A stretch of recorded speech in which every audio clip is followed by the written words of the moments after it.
What can I do for you? No friend of mine? Let me guess, he claimed I recruited you and that I'm coming out of retirement. I don't know why no one ever believes me when I tell them that I've put that life behind me. Especially since I tend to kill them after. In any case, I suspect old weasel-faced Eamon didn't survive his encounter with you. Dumb bastard never did know when to back down. What do you want?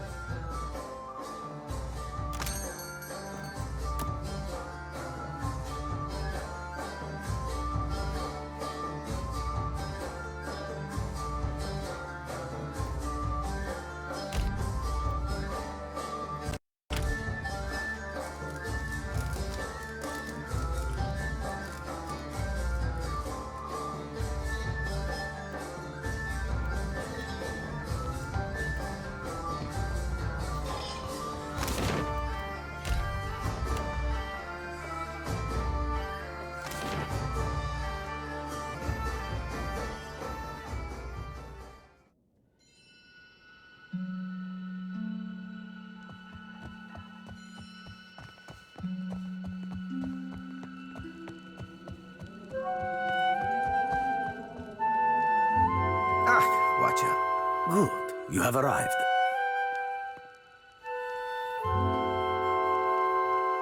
A little seabird informs me that you have dealt with our mutual problem, the scoundrel Benwet. I hear you have a flair for the dramatic, or should I say, explosive antics? A magnificent way to settle one's disputes indeed. And you truly left Benweth's reputation in pieces. Gelarde, for this you have my grandest commendation.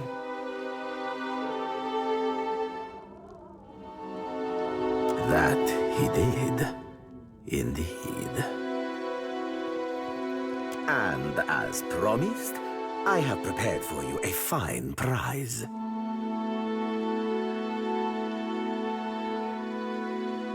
However, there is another matter of which we must now speak. I must confess to you a bit of a problem has arisen, one which speaks to your expertise with the supernatural. We've sighted the floating hangman that haunts the Deadfire. Indeed, and I will say it truly again. This galleon, what likely remains of the Fonferros, is a frightful legend. We have been losing ships at sea, Amica, and not to those Valera ship-hunting bastards. I believe the floating hangman may be our culprit. Fortune favors us, as I have procured a survivor from such a recent sinking. You will consider what she has to say. Come forth, Selenia. Quickly now, or I will run rivers of your lethargic blood.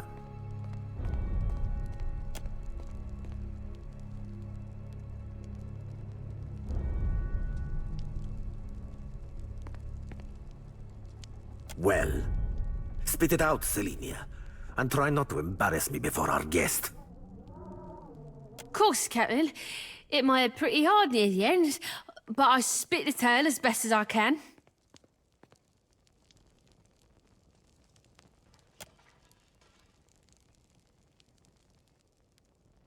Go on, Mom. Ready as I'm like to get me.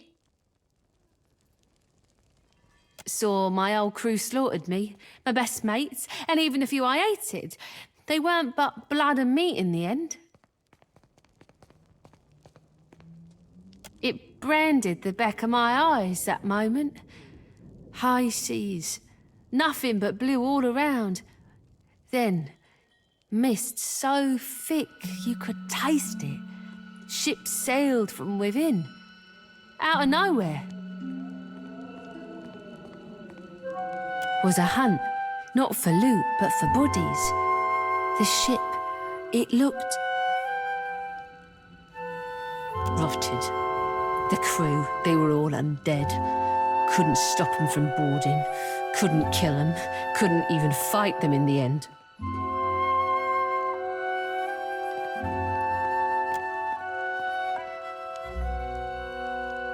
Dunno me.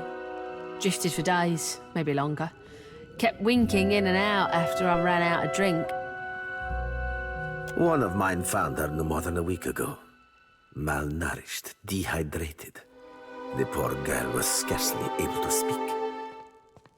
Well, I'm more than able to gabble now, aren't I?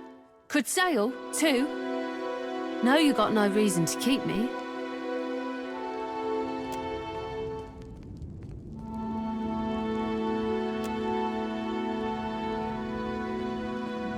Perhaps there is something else you wish to ask of our guest before she departs from us. Calling me craven? Huh, sure, I am.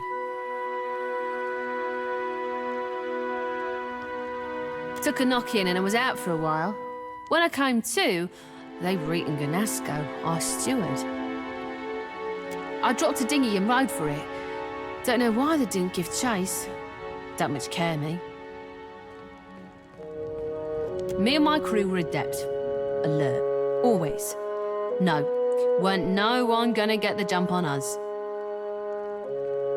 Was some magic foul. Just sudden like, the winds died, the waters fell flat and the air got heavy. They turned sky and the sea both against us. Then this thick fog roiled up at midday. Without a sound, the Spectre ship skimmed right out. It was too late. We couldn't outsail it. They were dreadful. Some were clothed, like maybe they'd only recently died. Others weren't more than moving bones. One was different. Her presence was overwhelming. Heavy. Flames burned in the place of her eyes. The crew shambled hard to do her bidding, even the ones who seemed hardly aware. Figured she was the captain, me. There is a flag the floating hangman flies. A flag that once heralded the Fonferus of Old Valia. It belonged to a Dvouoký paladin of some legend, one Lucia Rivan. But Selenia's knowledge is limited in this regard. Let us instead ask her of a subject she may know.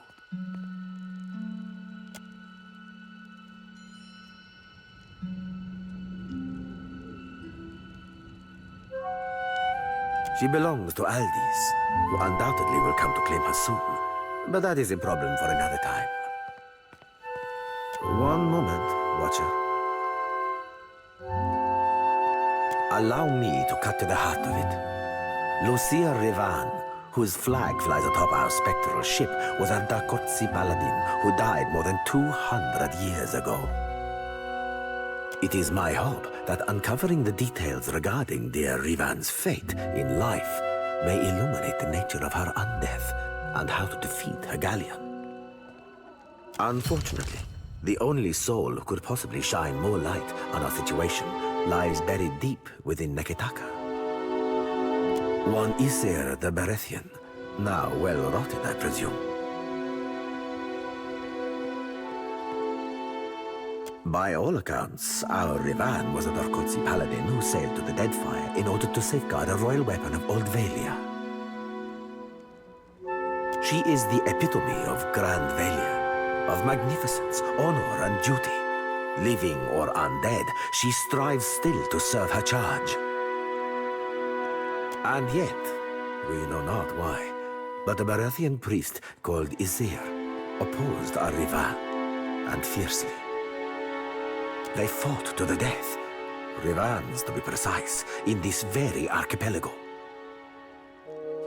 Along with her life, Rivan lost the sword she had sworn to protect.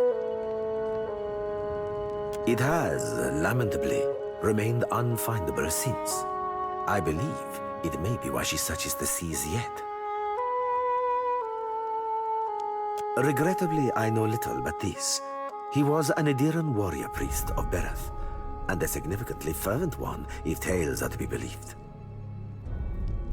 He chased our Dvouoký to the Deadfire, hunting her to, well, to her death. Shortly after slaughtering our brave paladin, the priest died, possibly of sickness Or perhaps from a festering battle wound.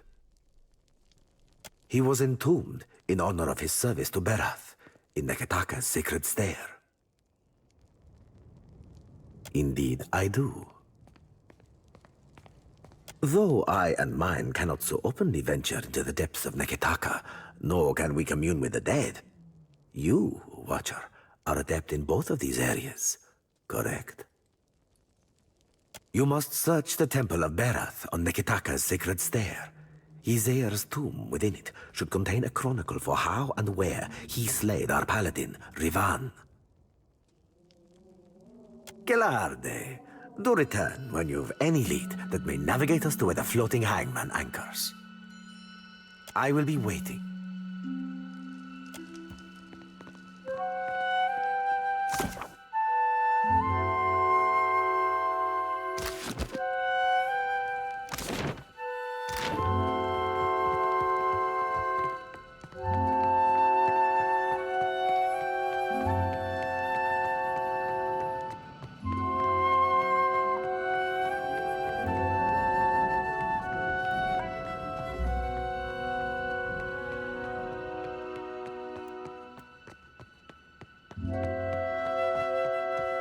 What have we here? As we...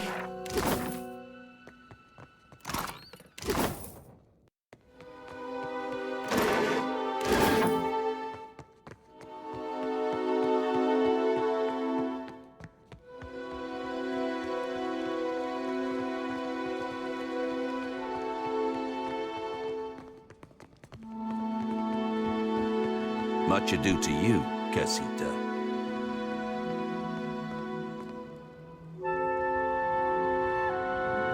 A word of advice. Guard your back in Dunnage. You have not yet carved a name for yourself or your crew. Yet you choose to swim in a sea of sharks. Should one take a bite, the Consuelo will not intervene. Elsewise, how might I be of assistance? Yes, our Council of Captains.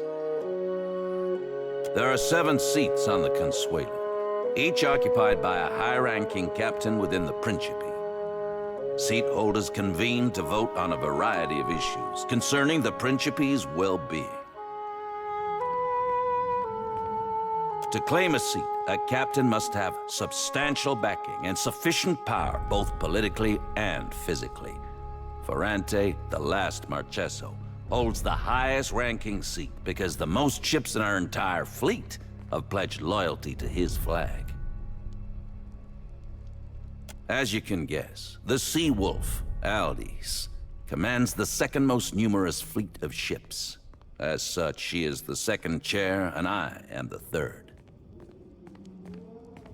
Perhaps you would like to attend the proceedings when the Consuelo next convenes. You have my ear, Casita. Of what do you wish to discuss today? I met Furrante decades ago. Many years I sailed as his first mate before building my own humble fleet. When in the Principe, do as the Valians do. Unless, of course, you have no care for tradition or the continued sustainability of our way of life, like some filthy new blood. You may have noticed a divide between old blood and the new, by which I mean those who descended from or otherwise hold old Valia in grand esteem, and the varied and often uncouth recruits we have since brought into the fold. I assure you, the latter was supremely by necessity, though perhaps I'm ill-equipped to throw stones. As a casita of some repute, you will be most welcome in the king's coffin. But you should watch yourself throughout the radiant court.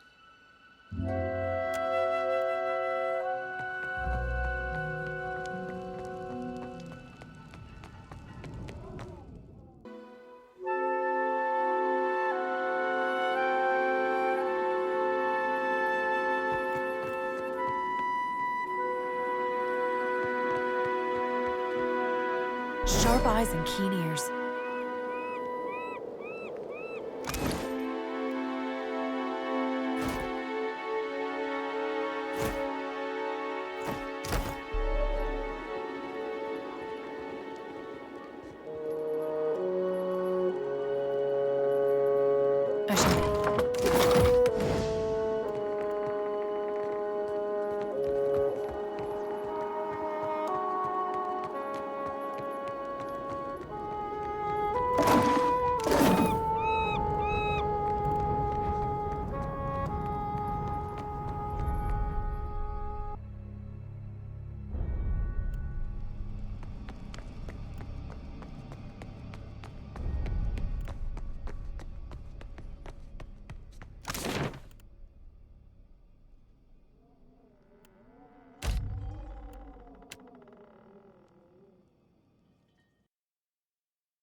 I shall.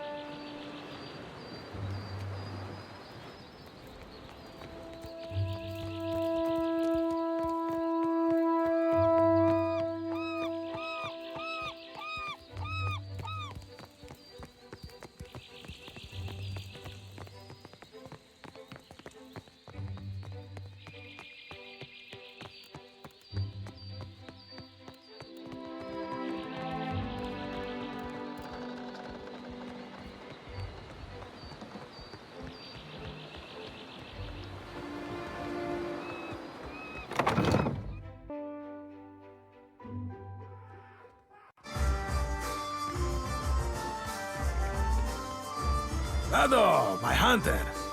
To what do I owe this delight? My first bounty to pay off. An exciting day for us both. Maybe it's not much, but as I make more deals, more pyres will be available, Ak? I finally managed to land the rights to a bounty of value. You may not like it.